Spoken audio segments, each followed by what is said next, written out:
What's going on, guys? This is JT here, and welcome to Skylanders Ring of Heroes. I have really been enjoying this game the last 4 days I've played it, and I wanted to make a video exactly explaining what all you can do in this game, what the goal is, and just go over basically all the basics. So, first, obviously, you're going to have some sort of heroes, which you get right at the start, which are called Skylanders. And this is my full troop set right here. I've spent a little bit of money, like 400 bucks in this game actually already, but it's not a heavy pay-to-play game. However, obviously, in any mobile game, if you spend money, you get a little bit of an advantage. Plus, I didn't want to deal with all the nonsense at the start, so I was like, let's get in, let's spend some money, let's see if we like this game, let's see where it goes. And I've absolutely loved it. So here's what we got. We got a bunch of different Skylanders up here at the top, as you can see. We got the name and the stats all over there on the right side. As you can see, we got stats, skills, power up, evolve, awaken, and rune. So we're going to start off with my buckshot. I have him level 60 of 60, and as you can see, all the stats are right there. We got the attack, the defense, the HP, the endurance. We also got the details of the stats with the crit rate, the crit damage, accuracy, evasion, effect accuracy, res, block rate, and block damage. Now, the higher you level your heroes up, the higher those stats are going to get, obviously, right? So you also have skills. This is where it gets really interesting. I really am enjoying this game because of all the different ways to go about stuff. One more thing before I explain skills is the way the heroes work. As you'll notice, each hero has a different type of element, if you will. Buckshot has... what is that element even called? I think he's magic. We got fire on this ember right here. We got undead on pit boss. We got air on stormblade. So yeah, that's how it works. And then you'll notice right here, this is going to look really confusing at first, but honestly, it's not confusing. And once you play this game for like 3 or 4 hours, you fully pick up how it works. So as you'll notice, this is the element table right here. So buckshot is magic, so magic's going to be strong against undead and air, which makes sense, right? Magic's really strong against air. That makes sense. So if you click on any of these things, it's going to show you what they're strong against. So tech, for example, is going to be strong against fire and also magic, and water is obviously going to be strong against fire and magic as well. Then you also have earth, which is going to be strong against tech and water, and then life, which is strong against water and tech, and then so forth. You guys get the point. So let's go ahead and get into the skills. This is where it gets really interesting, and this is what I really like. So each character so far that I've seen has come with 3 skills that you can interchange. So you got, for example, with buckshot, we got spread shot right here that's at level 1, which does an AoE type damage to all enemies that we're fighting. Then we also have the vortex boomerang, which is just a heavy burst damage to one target, which is absolutely insane. And then we got where'd that come from, which is another skill. So you can test out all these skills with each different Skylander and just choose like, all right, well, I want to go against, I want to use this skill for this battle. You know, depending on what you're going up against, things might differ. Then you also have 2 passive type skills, which is, the first passive skill is a goat's ridicule, and it has a 40% chance to shoot orbs of energy towards all enemies at the start of a round. So when each round starts, this hero specifically has a 40% chance to deal a ton of AoE damage right at the start, which I really like, especially if you're building like an AoE composition with 2 or 3 AoE heroes. That's just AoE and everything down right at the start. If you guys don't know, AoE stands for area of effect, and that means it deals damage to basically all the heroes. So then we also got the leader skill, which leader means if you use your hero as the one hero that you choose to be your leader, he's going to go ahead and give all heroes this specific ability, which increases HP by 2% of all allies, which is pretty freaking awesome, to be honest, because each one has a different leader ability. So if we were to go down here to Pit Boss, you would notice he has the 3 regular skills that you can switch up. Like I said, Pit Boss is a healer too, which is really cool about Pit Boss is, or not really cool, but really cool about things in this game. In order for Pit Boss's heal, you'll notice it says Under Snake level 1, morphs into a giant snake and leaps into an enemy. It heals the allies with the lowest HP by in proportion to max HP if the enemy has a debuff. So what's interesting about this skill and a lot of other skills in this game, this skill will actually, it will always do damage if you use it, but it will only heal one of your heroes if the targeted attacks has a debuff. So fortunately, the snake attack in itself gives whatever it's fighting, if you use this skill first, it will allow it cast heal down for 2 turns, which is a debuff. So then if you use snake attack and then you use this right after, you will go ahead and heal whichever target in your party has the lowest amount of HP, right? Very self-explanatory. So then we got the Poison Master level 1, which is his leader skill, which I was just talking about. It grants poison immunity on all allies, which is freaking awesome. I love having this guy mainly so far as my leader, because anytime I go up against a poison type hero, it's not even effective against my whole party because I'm immune to poison, right? Which is freaking awesome. So yeah, that's basically how that works. Now let's go ahead and get into the power up. Actually, I've went ahead and powered up my buckshot. He's ready to be evolved. I'm just missing a couple more materials. He's going to be my first 5-star hero that I have evolved. So power up, let's go ahead and check it out on Ember. Basically what it is you just need more backup copies of whatever Skylander you're trying to power up, plus also some additional type resource that you get from just simple battles in the game. Really easy to get these resources, not like anything super hard, as long as you power up your heroes and figure out how to take out whatever you're fighting, right? So then we also got the evolve situation, which I'm about to get into with my buckshot. He's already level 60 of 60. I just need 10 more of the buckshot scraps. And then they also have another thing called Awaken, which is pretty cool, man. It actually makes these skills insanely beast. So as you'll notice, this skill right here, Vortex Boomerang, instead of only hitting one target with this orb, as soon as I awaken him, he's then going to hit, what does he do? Fires an energy orb towards the enemy. The orb attacks a random enemy 2 more times. That's basically going to be a one-shot, man. This damage is absolutely insane from this. But in order to be able to awaken this hero, I'm going to need 300 copies of it, plus also some magic orbs, which honestly are really easy to get, and magic ore large. Now, one thing that's important to notice with these ores is it's actually very easy. Like, so let's say you have 10 medium ores. They allow you to just straight combine the medium orbs or small orbs into whatever the next level is. So if you're stuck at fighting, let's say, a lower level dungeon in this game, you're going to get the small runes. Well, then if you keep fighting that dungeon, you can then eventually save up enough and get the big rooms just by combining them, right? It's a very nice thing to go in this game. Then we also have ruins, which is really cool because they have a whole separate dungeon instance that is specifically designed for runes, and each rune does something different. So let's go ahead. We got 6 runes per hero, and you'll notice, like, I believe there is a total. So here's all the different runes. We got Strike, Rage, Hope, Fatal, Dodge, Energy, Resist, Ward, Focus, and Hit, right? Those are all the different types of runes. And runes, so far, I believe I've seen them, they go up to 6 stars. So the highest being 6 star, being like the best. You know, each rune gives us a main stat, then also a passive stat, and then like 4 or 5 different little stats that just boost up what the rune actually does, right? So you'll see this is a 5-star level 1 plus 15 strike rune. Now, the reason why it says plus 15 up there is because you can actually level up these runes with gold. As you'll notice up in the top corner, I have 131,000 gold, which is not, I mean, gold's really easy to get in this game, right? And and you can run out of it really easy too, depending on what you're doing. Like, leveling up these runes to level 15 is very expensive in gold, and whenever I spend $100 in this game, I specifically only spend it on leveling up my best runes for some of my Skylanders, right? So I got the strike rune here, which adds attack plus 988, which is huge. And we got another level 2 rune, but it's only a 4-star rune. You'll notice it's 548 attack. Then we got just a defensive rune, another 5-star rune. We got another 5-star strike rune. Now, I used 4 strike runes, as you'll notice, because it says down there, a set of 4 increases attack by 25%, which is definitely very important because I want my buckshot. He's the guy that I use basically as my DPS, who I want to one-shot some heroes, do a ton of damage. So basically just stacking attack, right, with whatever rune I can find that gives me attack. So yeah, you'll notice each of these runes do different things. We got HP percent, attack, effect accuracy, crit rate, all the goods. And then this rune is actually pretty sick. 5-star rune that increases attack by 44%. That is massive. So yeah, and then before we get out of the Skylander page and check out some of the dungeons, we also got the pets. These are basically companions that assist you in battle, and each companion does something different. One will remove a buff, one will give you a heal, one will debuff a hero. Like, for example, we'll go ahead and check it out.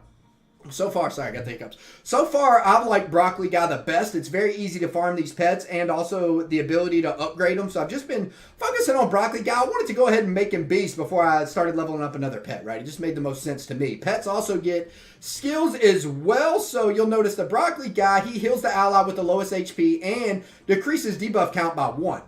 Right away, whenever I saw that, I was like, all right, I want to go with the pet that heals. He was easy to get. He's right at the start of the game. I'm like, all right, yeah, we'll go with him. And then we also got the deactivates a summon after using a skill 2 times. So yeah, there's 2 different skills, or that's actually his passive, and then his active skill. Then he comes with stats as well, which is the HP, defense, attack, and the rest of his skills. So now that we got all the Skylanders out of the way, let's go ahead and get into the battle. I guess we can go over the top. Up top, we got the energy, which allows you to fight in a battle. Normally, you don't really run out of too much energy in this game because this game gives you a ton of energy when it comes to quest, missions, different ways. The same with gold, and also there is arena in this game as well, which are these 2 tokens right here. You can buy arena gears, but in my personal opinion, complete waste of gems because it refreshes like every 10 minutes. There's really no reason to buy these gears. You don't get anything extra out of doing it. So here's the arena right here. And what I think is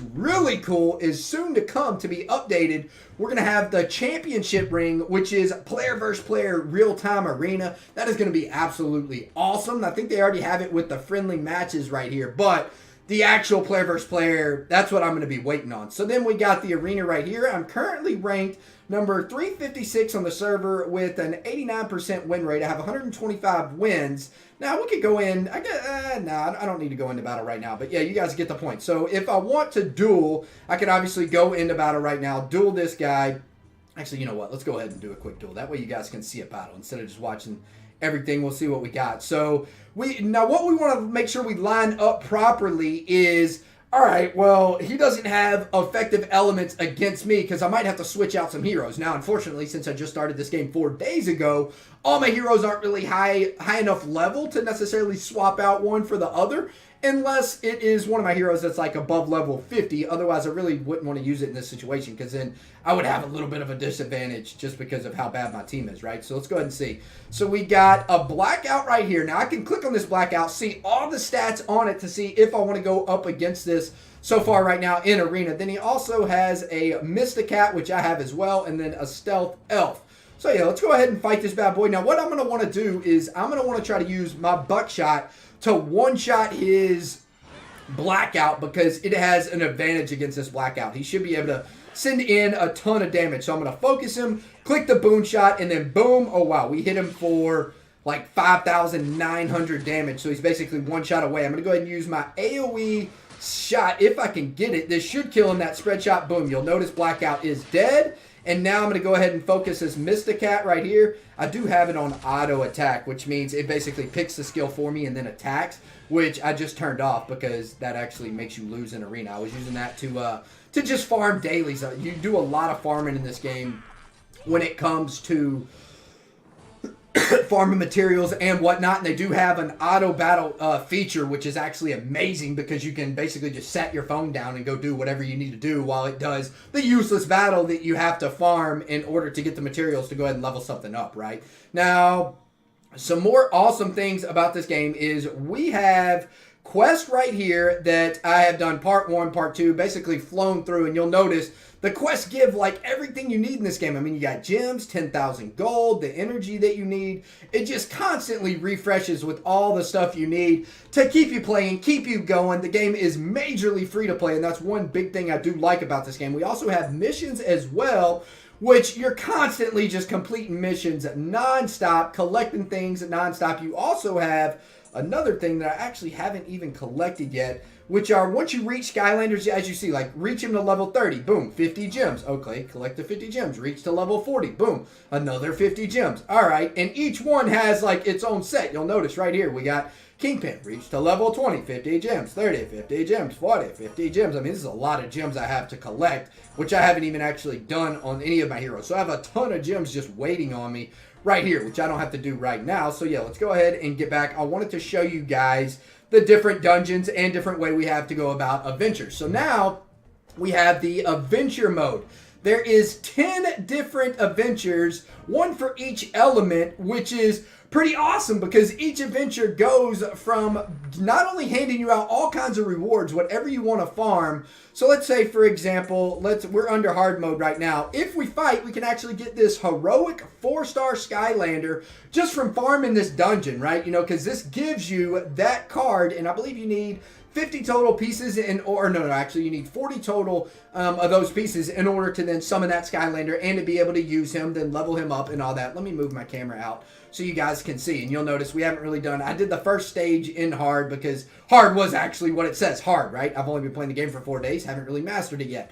So here we go. Here's the easy mode right here. And as you'll notice, each one you do, or each level you change, when you go from easy to hard to normal, it changes what Skylander you can farm, and the same with each dungeon. So then once you beat all these stages with 3-star and easy, it then hands you some rewards that you can claim, which you can see these check marks right here. We got gold, we also got, you know, whatever Skylander scrap it is, and then also a normal ticket to just summon whatever Skylander you might want, right? So we have obviously completed all the easy stage, and if you go into the water stage, the Misty Bog, this is what I have been running non-stop to be able to farm my broccoli guide. So I've just been doing this, just going into the normal mode because it's not that hard. You have a chance to get Wash Buckler as well, which I already have that Skylander, I believe. I just haven't used him yet because he is a 4-star. So yeah, I've been farming this nonstop, basically just putting it on repeat. Once you beat the stage, you go in. So what you do is you go into battle, and then you look and you see, all right, well, this normal stage 2-1 has a water and 2 life, right? So you're going to want to use whatever's powerful against that. So like an earth, for example, like what you can see right here, my man Tri-Trip. He has his own different skills, and if I want to use Tri-Trip, I can bring him into battle and farm using him.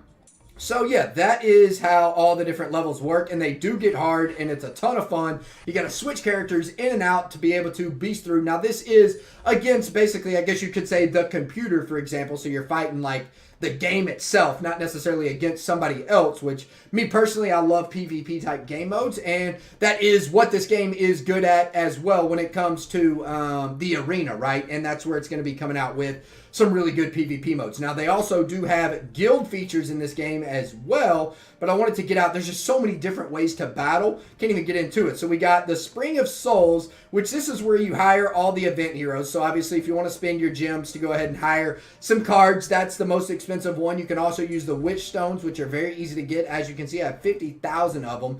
And then there's Event Summon, which is more ways to hire heroes. So then we also have the Distorted Dimensions. Now, these first 2 things are where you're going to want to go to hire for your runes. You need to beat these guys in order to get the runes. So what you can do is, in each of these dungeons, you'll notice it has drop info and also strategy info. Now, the strategy info will show you exactly what other people have been using and have had the most success with in order to beat this dungeon. So you can go from stage 1 all the way to stage 10, stage 9, you know what I mean? Each one shows you exactly what's been used, and then also it has the drop info. So you're not confused where you need to get whatever you need to level up whatever you're trying to level up. Now, you'll see the drop info for stage 1 of the Beast Labyrinth is runes, and it gives energy rune, strike rune, ward rune, resist rune, and focus rune. And if you go down here, let's say I'm on stage 8 right now, I believe. So I have a chance of getting a 4-star to a 6-star. Now, I have beat stage 8, I think a total of somewhere around like 50 times. And I've only gotten 1 6-star rune on my account, which obviously I leveled it all the way up. And it is absolutely beast. It's probably the beast rune I got, right? So yeah, that is exactly how Distorted Dimensions work. So if you look, you'll notice there's a elemental dungeon for each one, you know. So you're going to want to bring in your appropriate Skylander to the one that is going to be the most powerful. So if you're fighting Magic Dungeon, you're going to want to bring in whatever's powerful against Magic. If you're fighting Undead, you're going to want to bring your Magic Skylanders because Magic's strong against Undead, right? And then that's the further you can go. So then also you can see the drop rate info of this as well. So if we're looking at the Undead Dungeon, you go to stage 8. You'll notice it gives all the items basically that you're going to need. I mean, there's the basic upgrade elixir, there's the medium, and there's the large. all the hard ones to get. The same with each of these. So now as you farm these, of course, the more rare the rune or elixir is, it's going to be harder to get, right? But the nice thing is you can use these small ores to go ahead and upgrade to the medium and then the large. So yeah, that is what the distorted dimensions is all about. Now, let's see, what else have we not talked about? I don't think, let's see, the challenges. We have Cave of Gold, which actually I've just now unlocked because the further you get into the game, the more stuff you unlock. So now I'm about to start fighting this 5F Cave of Gold. Now this, from what I've noticed, just gives out a ton of gold. So it's just another help. Then we also have the Mirage Tower, which you slowly climb. These battles are pretty hard, but I've been beaten battle after battle. Now these gives insane rewards. They not only give like tons of different, like there's a premium swap scroll. This basically just gives you a free 4-star Skylander, right? So the more you play, the more stuff you unlock, just like I was saying. And let's see, what else is there to talk about? We got the guild feature. All right, so yeah, there's the guild feature as well, which I have a guild called One Time. I'm the leader of it. It is guild level 5. We got the guild boards. We got requests that everybody is requesting certain cards. Of course, I'm the guild leader. I'm always nice to people. I donate whatever they need. It doesn't matter. You need Zulu, no problem. You need chain reaction, no problem. I got you. We got members. Here's all the members of the guild. I'm the highest level so far, but we are actively recruiting. And then also, the more you participate in the guild, you get these little guild tokens right there that you can see up at the top. Now, again, I've only been playing for 4 days, and I almost have enough to purchase a legendary swap scroll, which is one of the best Skylanders in the game, or a chance to get one of the best Skylanders in the game, right? So yeah, that's what you do with all this stuff. And yeah, this is basically Skylanders in itself. I mean, I've pretty much explained everything. Oh, actually, I didn't explain the stuff that's in my base. So they give you, once you level up, you can just put things in your base that basically help you regenerate resources. So, for example, the magic cauldron is going to give me more magic. The gold collector is obviously going to give me more gold, and so forth. Then we got the, the magic collector actually gives me more gems. So, you know, you let this settle. You can actually check the details and the info. So production, it produces 1 gem every 2 hours. Obviously not that good, but you can upgrade this with gold every so often as well. Actually, I could upgrade it right now. If I wanted to upgrade it for 200,000 gold, it give me 1 gem every 90 minutes, which actually isn't that bad. So yeah, anyway guys, hope y'all enjoyed the video. I am out of here for now. Peace out.